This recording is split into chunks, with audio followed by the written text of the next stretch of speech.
You know, international diplomacy has a well-known reputation for meandering along at a snail's pace. Trade deals and joint security operations tend to be struck over many, many years, not months.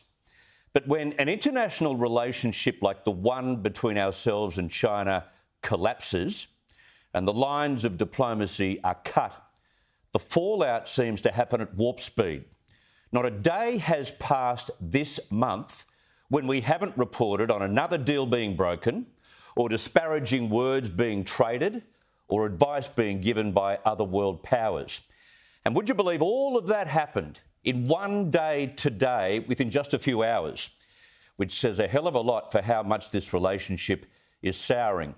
We woke up this morning to news that the Chinese, fresh from belting another beef exporter out of the park, were now refusing to accept our high-quality lamb. This is a very challenging situation for us because China is our largest trading partner. As the industry and government were absorbing yet another major hit to our exports, and by the way, that's 780 million lost indefinitely. 780 million. Well, the Trade Minister, Simon Birmingham, went from conciliation to condemnation. In the view of the Australian government, the targeted nature of Chinese government measures on Australian goods raises concerns about China's adherence to the letter and spirit of both its chapter and its WTO obligations. Australia has raised these concerns with Chinese officials on multiple occasions in both Canberra and in Beijing, and has asked the Chinese government to engage on these matters at officials and ministerial levels.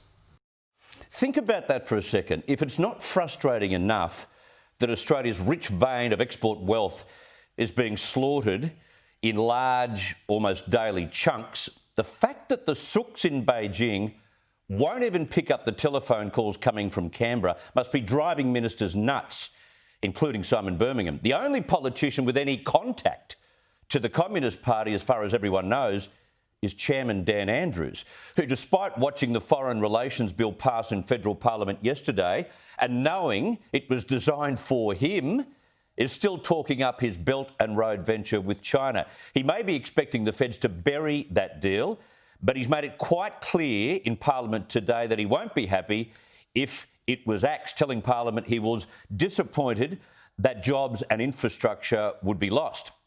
But the outgoing US ambassador to Australia, Arthur Culverhouse Jr., had some sage advice today to state premiers like Dan Andrews who think that a relationship with China will be fruitful. It's a matter of policy worldwide. Can recommend that potential Belt and Road partners really to do some deep diligence before they go forward. And indeed, we and other countries are willing to take a look at proposed Belt and Road projects and tell them what we think.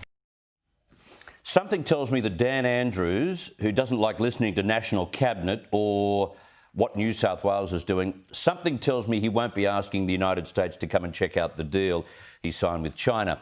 Mr Culverhouse, though, was very much on the same page as Senator Birmingham today, pointing out that doing business with China can often not involve sticking to the rules.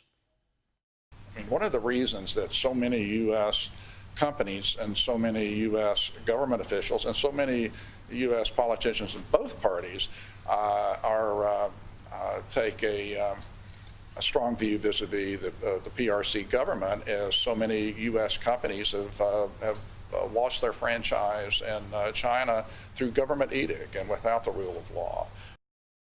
So another day and another export bites the dust. The government cranks up the rhetoric, a premier wants to fight about it, and the Americans tell us to run a mile, just one day, in the fast and furious breakup between two regional neighbours. For the sake of jobs and the agricultural sector, let's just hope that this ends up a separation and not a divorce.